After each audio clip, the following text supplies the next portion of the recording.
And we're live. So hi, everybody. This is Mary and Mary. Hi, big sister. We are here together. Mary's a good friend, and our other good friend calls us Mary Squared, and we have all kinds of fun with sharing our name together. But I want to introduce you, Mary, more formally, and then I'll give my little personal introduction, and then I'll let you kind of jump into. Does that work? That works. Yeah. So Dr. Mary Roaf works at the CSU's. She's assistant professor, right, in ethics studies.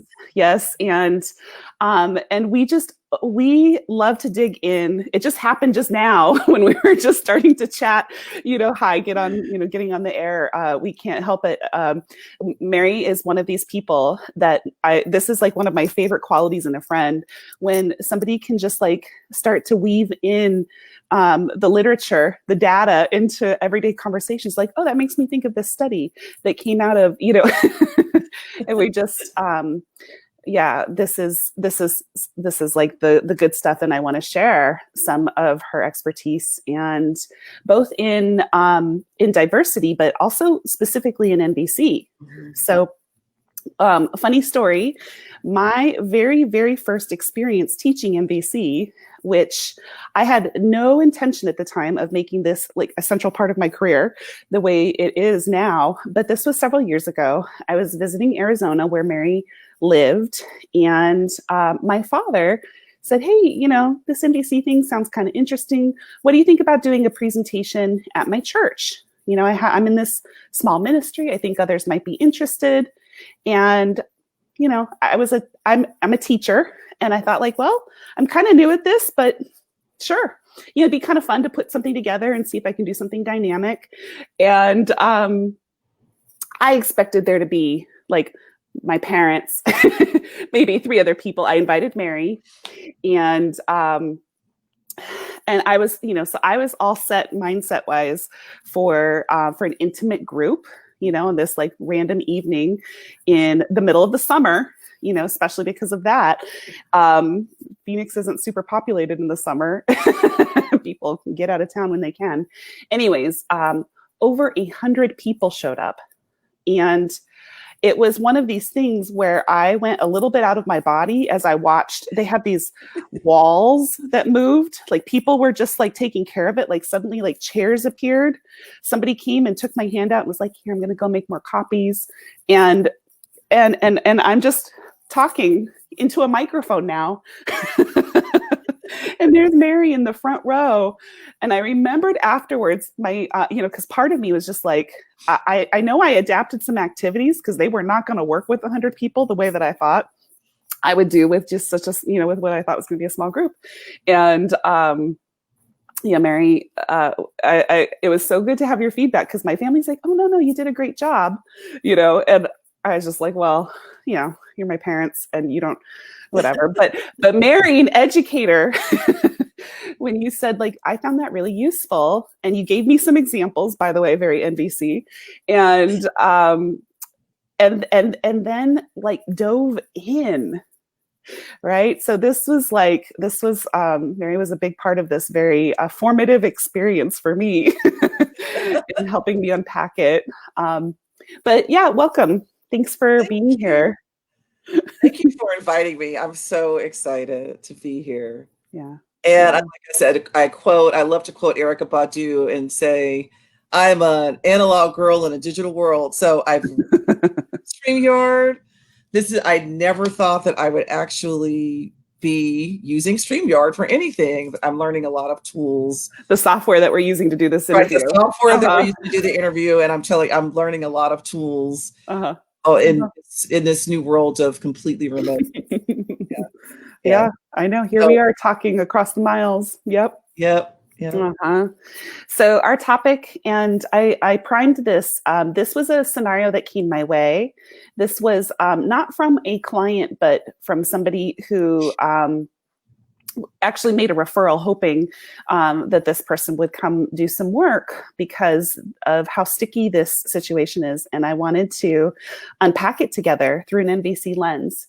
And so shall I just start with that and tell everybody? Okay. So here's the setup, and we're gonna see like how do we start to work with this complicated dynamic. So there's a middle manager in a pretty big organization that is sort of considered still by many who are in it reminiscent of the old boys club, right? And so this middle manager finds out that it is likely, he doesn't know for sure, but it's likely one of his direct reports that a woman of color who has submitted an email to HR about different concerns diversity-wise and inclusion-wise within the organization, not necessarily pointing to him in any specific way that he knows of, although many managers, I mean, it seems like whatever was said was big enough, and he doesn't even know exactly what was said, but he just knows that there was this big investigation. And one person was terminated, doesn't know why, but nonetheless, he now has this question about how to work with this person moving forward. This person, like there's sort of this walking on eggshells quality. And so, I found this really intriguing and super relevant for a number of reasons, and just wanted to start to look at like, well, what wants to happen long game wise in terms of building trust with this employee. He's like, well, what if I have difficult feedback for her and it blows up somehow? Right. Or, like there's all these what ifs that start to accumulate and get into the space. So we want to talk a little bit about maybe some feedback or just, some of the pieces to this that make it so sticky, both, like I said, long term, and then also in the context of like very specific conversations. So, so do you want to just kind of give me your preliminary thoughts on this? Yes, there's so much. I know this is an overused expression. There's so much to unpack here. Yeah. Fortunately, even though I consider myself more of a teacher scholar than a scholar, strictly speaking. Mm. So before becoming a professor and embarking on this career in higher ed, I've done a variety of different types of roles in nonprofit as well as in K through 12. Mm-hmm. It's not that I don't want to say the real world or real life experience. I have the range of experiences. And I've been in a very similar position to both the middle manager and his direct report. Mm. So both sides. Okay. Both sides. Mm-hmm. That's a huge, I'm a middle kid. And part of my ability to empathize really comes from leaning into whatever the challenge or the conflict or the issue is and being very honest with myself and asking myself. Mm-hmm. I'll jump to assumptions, right? I'll jump to make conclusions. Mm-hmm. I'll make judgment just like everyone else. Yeah. I was like, and then that's when I say, okay, so have I ever been in a situation similar to this, and in what ways? Okay. So the first thing that I hear, because I do tend to think in macro, big picture ways and go, and like, how does this play out in this way and that way and that way? Because I'm a very applied scholar. Okay.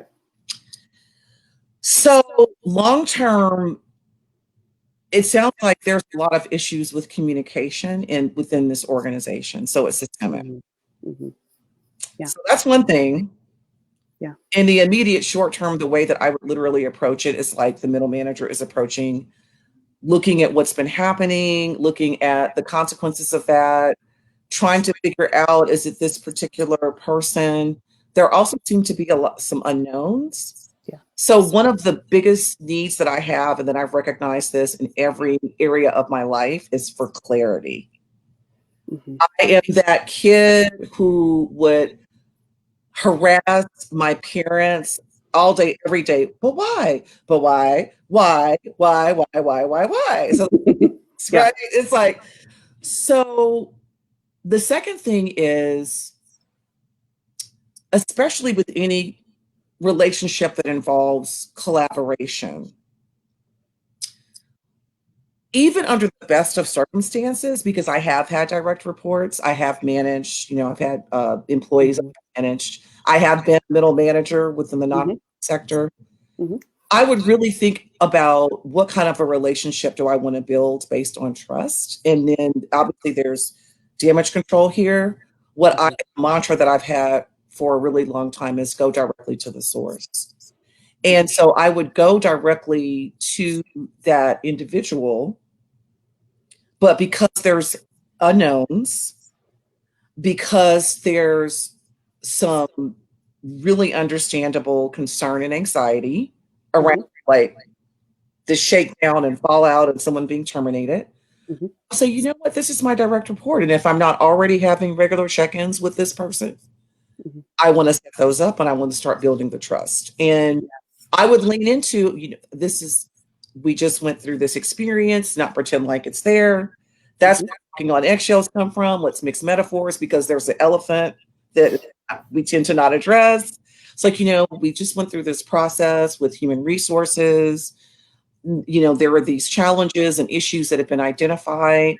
And Mhm. I think it's so important and to articulate these, acknowledge that these are issues, and it's caused me to take a step back. It's caused me to really reflect on my own practice, my own ways of interacting. And Mhm.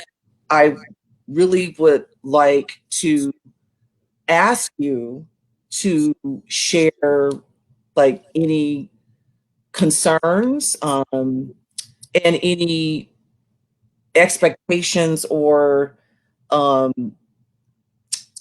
achievements or changes that you would like to see happening moving forward, not only in terms of the organization as a whole, and Mhm. also in our working Perfect. Let me relationship. pause you because Okay. I want to just like really make explicit some of the things that I heard you do in that applied example. I mean, you gave some beautiful verbiage and sounds so conversational, which is, I think, very important for the new NVC folks, to have a sense of how it sounds. And in there, you had the specific observations. This thing happened, right? And there was some concerns identified. And even if you don't know if it's that person, it still warrants this conversation. Like this thing happened in our organization, and I want to make it. I want to sit together with it in front of the both of us, and say like I am thinking a lot about it. These are the ways that you can. These are the facts. I'm thinking a lot about it. Um, I want to learn. I'm going through some of these meetings and, I'm going through some training, but I really want it to be an open conversation between us. What's your sense of it? Because whether or not that person turns out to be the one who initiated this first email, this first investigation and so on, yeah, there's a huge opportunity here to make NVC is so much about making the implicit explicit. Mhm. And putting it out there and saying like, this is my perception, what's yours? And what concerns do you have? And you also named the piece about showing up with empathy, like showing up ready to listen, showing up ready to do some perspective taking, and really like kind of like opening up that space of curiosity. So yeah, thank you. You're welcome. And Mm-hmm. I think, and I want to drill down in terms of diversity and inclusion. And as, Mm-hmm. as a person, as a woman, as a Black woman, and as a scholar and activist, Yeah. part with what's happened is, and this happens with language all the time, these words they've come to mean so many different things to so many different people that they kind of don't have much meaning at all anymore. Yeah. Very watered down. So I like to think in terms of social justice and equity. Uh-huh. Part of that being that the middle manager is a white mix. I'm assuming cisgender. Yeah. Right? I mean, he's a man who identifies with the gender that was assigned to him at birth. Yeah. I'm Thank you. assuming, again, this is an assumption because I Mm-hmm. don't know. I'm Owning that. assuming Thank you. he's heterosexual, Uh-huh. and the woman of color, I'm not sure because Mm-hmm. this is a tricky expression because it's based on very historic constructions of race in the US. I understand that. Mm-hmm. Uh, no one group is a monolith, and people of color are impacted differently within these systems and these institutions. Mm-hmm. And the foundational cornerstone of our society being based on white supremacy is anti-Blackness. Again, I teach this all day. Mm-hmm. Oh, if this is a woman of color, for me, it would make a difference if this is a Black woman. Yeah. And so if I were in his position, to the degree that he's comfortable and to the degree that the middle manager has kind of stepped back in whatever work he's been able to do, Mm-hmm. he's in a position to be able to acknowledge, first of all, let's talk about the elephant in the room. I'm in a leadership position. You're my direct report. I'm a white man. You're a woman of color. So we already know there's a power dynamic there. Like, we already know that there's a whole system in place. Mm-hmm. Where privilege does not mean someone not working hard, right? Not being someone of upstanding moral character. It just means benefiting from unearned privilege that's assigned automatically because of how the system is set up. Yeah. So, like, it's what I say about my own privilege as Right. cisgender, as able-bodied, as all of these things. Yeah. Lean into the privilege. Think about how to leverage your privilege in the spaces that you're already in, personally, professionally. Lean into the privilege. Yes. Lean into it. Mm-hmm. Lean into it. And so Okay. to really because that's really the heart of the matter. So what would that look like in this example, potentially? Mm-hmm. Him leaning into the privilege? Like, what does he say? You know, if not that there's one right way right. to do any of this, but like just to give people something tangible to think about. So, I mean, again, I would start out with, there are some unknowns, and yet there are also some clear knowns that there's been a shake up at an organizational level around diversity and inclusion.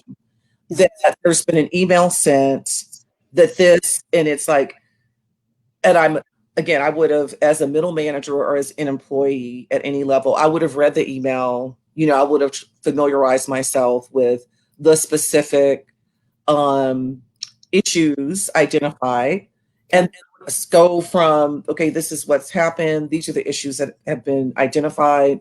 And this has really caused me to step back as a white man, as a white cisgender heterosexual man.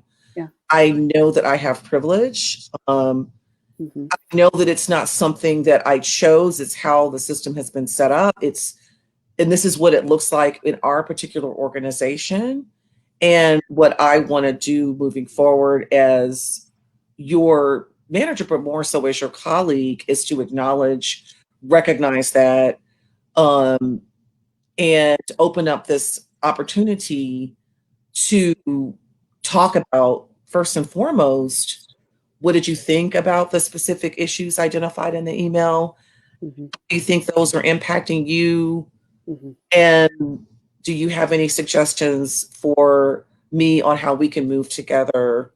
Beautiful. Yeah. Beautiful. Yeah. So leaning into your privilege can be as simple as just saying, I understand that I have privilege. Yeah. Both structurally, in the context of this organization because of our positions, and even beyond that. And so I just want to name that, just as simple as naming that, and then going into the other, the other part of the example there, really profound, to just say, like, that's just true.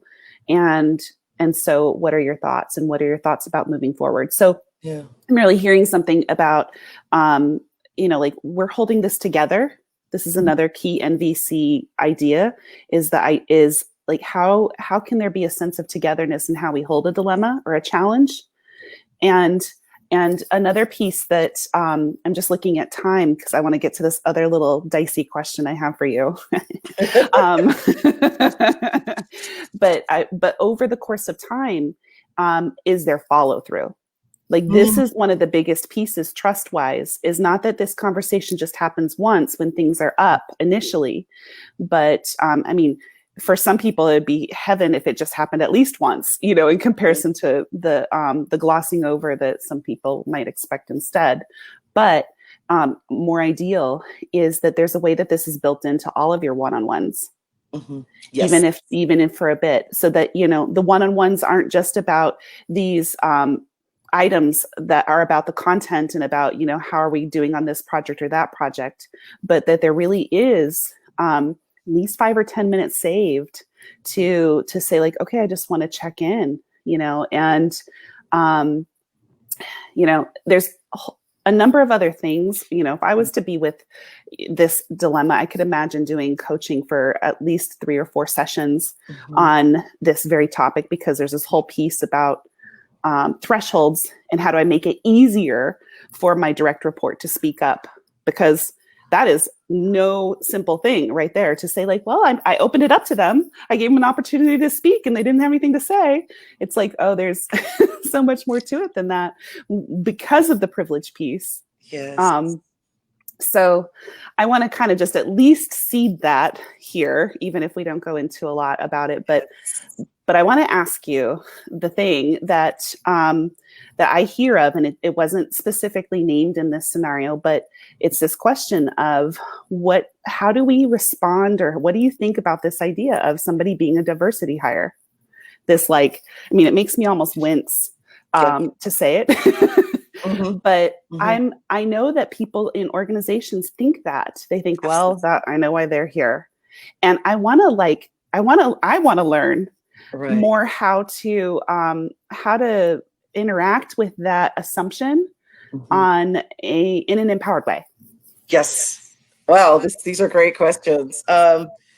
First of all, like, and the key for me, I think the key to empowerment, and it, you know, it doesn't mean everyone has to go out and be a professional student for countless years and write a dissertation and all of that. But it's like, first of all, reclaiming our power through our own learning, as in terms of, so that takes a mindset of humbleness.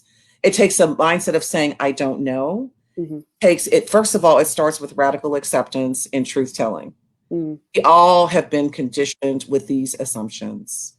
I'm interdisciplinary ethics studies. I'm an anthropologist. So I totally get how that works.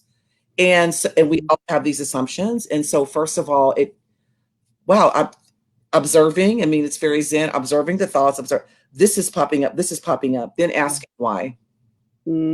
Compassionate inquiry. That really, it's just being totally, and it's so hard to do this. It's so simple. And it takes years, because all of the feelings are going to come up, the resistance to that, however we resist is like, oh my God, guilt, shame, anger, stubbornness, it's all going to come up.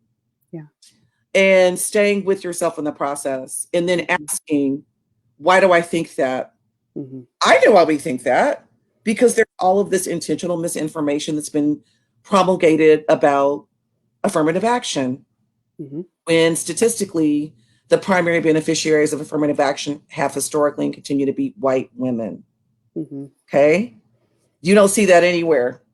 That's not what the narrative that's been spun. That's not the dominant rhetoric. In fact, there have been white women who have been in the forefront of filing cases to take it down.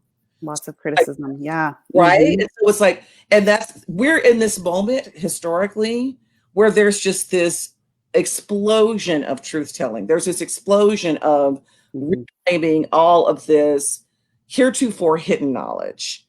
And it's having the grace with ourselves to understand that this has been a process that's been 500 years in the making. And that's intensive conditioning. And so no one escapes it. Nobody. This like kind I of tell my students, melanin is a protection against ultraviolet radiation. It's not a protection against conditioning or ideology. It's a climactic. It's literally an adaptation to the climate. That's the hair, the everything, all of it is. So because it's being vulnerable with ourselves, maybe not with others. In the moment, we can think about how much to share. And I did what's called collective impact work in a nonprofit before I became a professor here. And one of the sayings was, change moves at the speed of trust. Because everything is about building relationships and whatever, right? And so there's no formulaic way, but there is whatever that it's the telling the truth with ourselves, accepting that this is what it is, having grace with ourselves. Everyone is conditioned in these ways. We all have these assumptions. We're hardwired to actually. And then reclaiming our power by asking ourselves, okay, why do I think this? Where is this coming from? And is this accurate? Okay, yeah, there's so much here. So yes, this piece here, I want to just pause and again, bullet point some of the pieces that I'm getting. One is this very powerful, and this is not just, NVC doesn't have a corner on belief work, certainly, but this idea of noticing your beliefs, noticing your thoughts without necessarily believing they're true. I can track my thoughts without necessarily saying that means it must be, right? So what are some of the other possible reasons besides it's just true?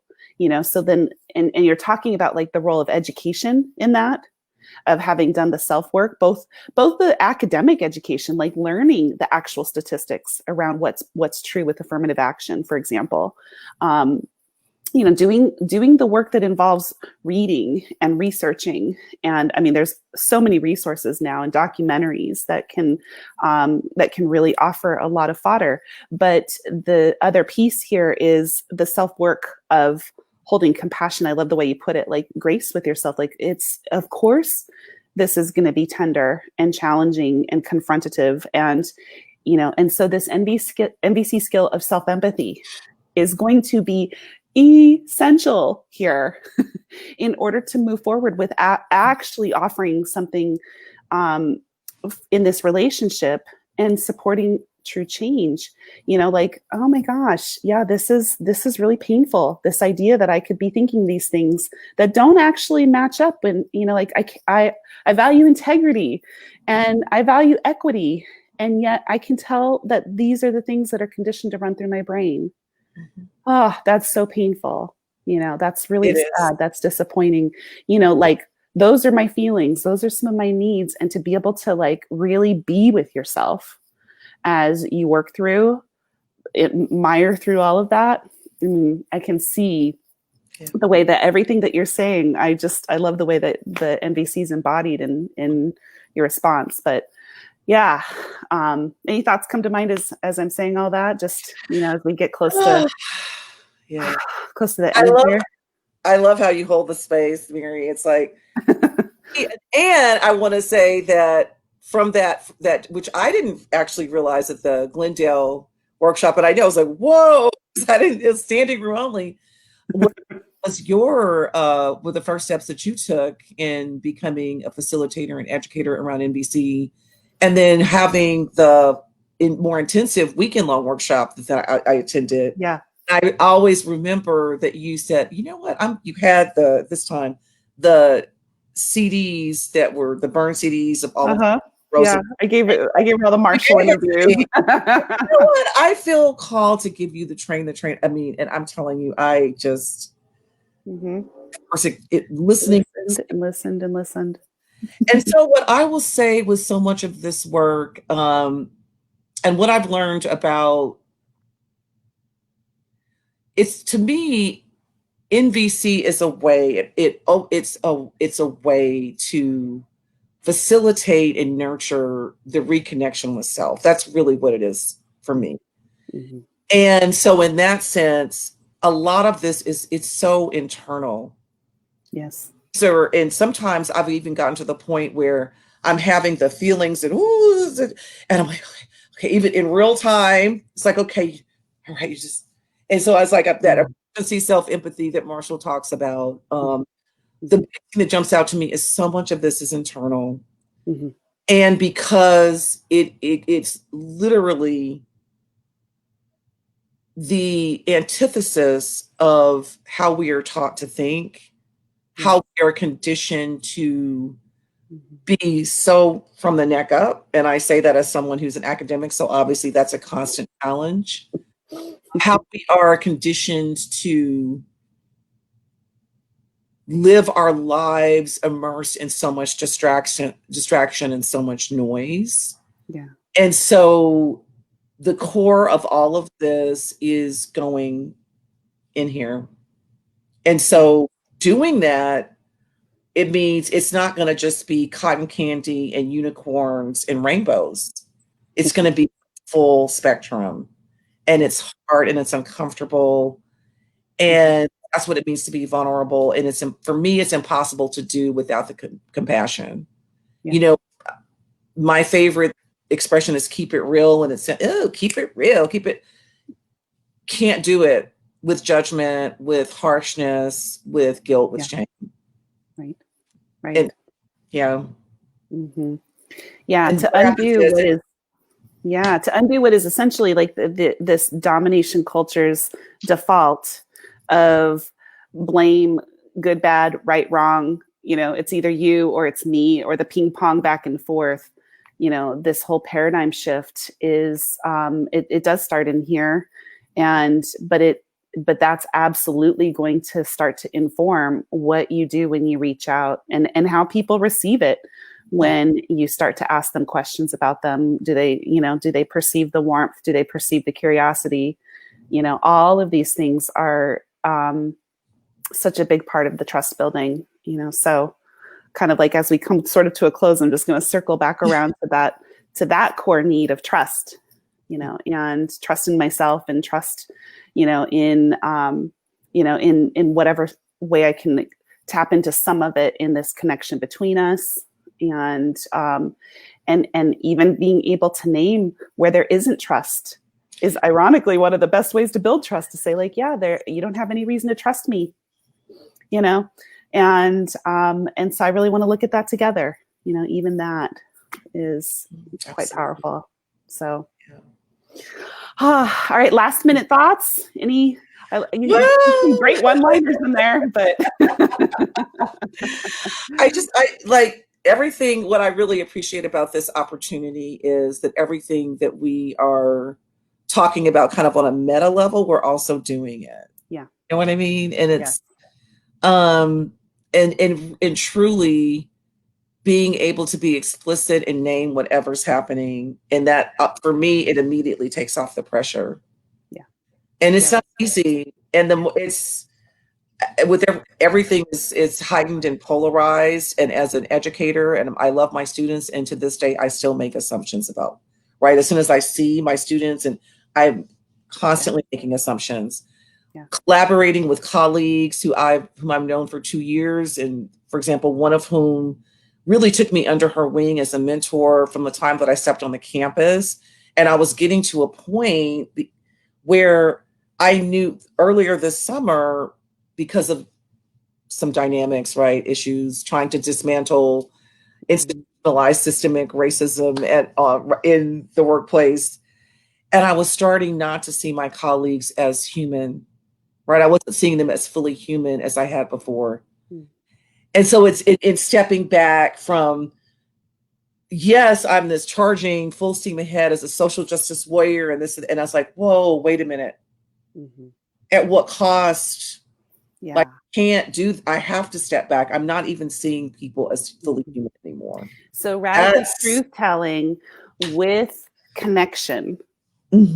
With, you know, like with connection to somebody's humanity, with connection to the self-awareness of what my assumptions are. So so when we say radical truth telling, you know, we really are kind of like holding some of these nuances. Yeah. In this, and it's for all of us to do together. Yeah. It's not anyone that's exempt from it. It's not that binary of, this is a Black woman, so she must automatically.